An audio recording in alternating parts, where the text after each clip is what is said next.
I don't think it's ever a very good sign when the bulletin says meditation and the preacher picks up a microphone. Um, but before we're quiet together, I want us to think together about what we're really doing here today.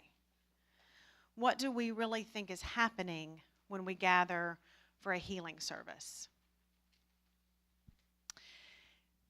I have been praying for several weeks now, maybe some of you, I know some of you have too, for a young mom that we know through All Things Bright and Beautiful, and she and her family have come to Holy Comforters some as well until she was got sick, and she's been in the hospital, and we've been praying for her to get better, and she's gotten great news. And so there's one in me that says, well, I know what I'm doing here this morning anyway. I'm going to come with my prayers of instruction for God, because so far, so good. And I'll hold her in my heart, and others too. And if that's where you are this morning, great, and join me there. I have lots of prayers of instruction for God. I'm almost 50. I've been doing it a long time. And if we believe really in the incarnation, which is one of the greatest pieces of the religious conversation that we as Christians offer, is that God has come and lived among us, and we have a relationship with God, then it seems ridiculous not to be honest in our prayers. I find it very unhelpful when I play hide and go seek with my thoughts and feelings with David or anybody I love, so why would I do that with God? So of course, part of me, and maybe some of you, comes here today with specific prayers for healing, so pray them. I've also have someone else I'm holding in my heart a lot these days, and she's my stepsister, and she and her husband have been wanting to have a baby for a long time. Adrian's dad and my mom didn't get married until we were all grown up, and so Adrian grew up an only child, and all she ever wanted to do was have a huge family and be a mom.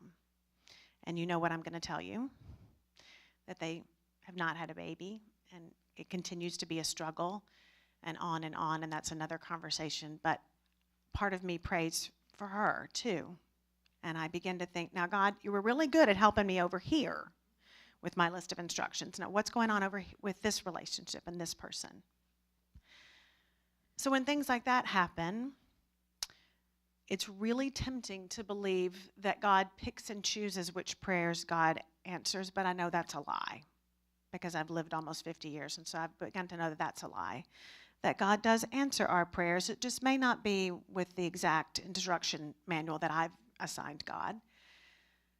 So as I've grown up, I've began to offer prayers like this instead. I offer this person to you, God, and I thank you for all that you're doing in their life. And if that's where you are today, then please join me in that way of praying. That kind of healing, whatever the outcome might be.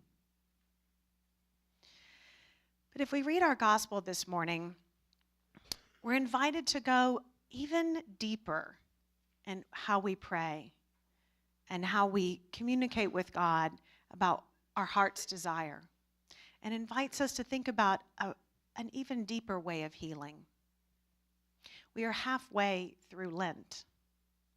We're invited to step out of the darkness this morning and into the light. Step out of the darkness. All that is keeping you separated from one another and from God, step out of that, no matter how good it feels. We're invited to stop and step out and step into the light. And I'm learning what that means in our prayer is to begin to let go of outcome. Let go of thinking of God as coming down or coming over or coming around to us. And instead, I guess conversion or repenting or turning around is really about letting go and realizing that we are already in this flow of love and that healing and wholeness is already happening. All we have to do to step into the light is to let go.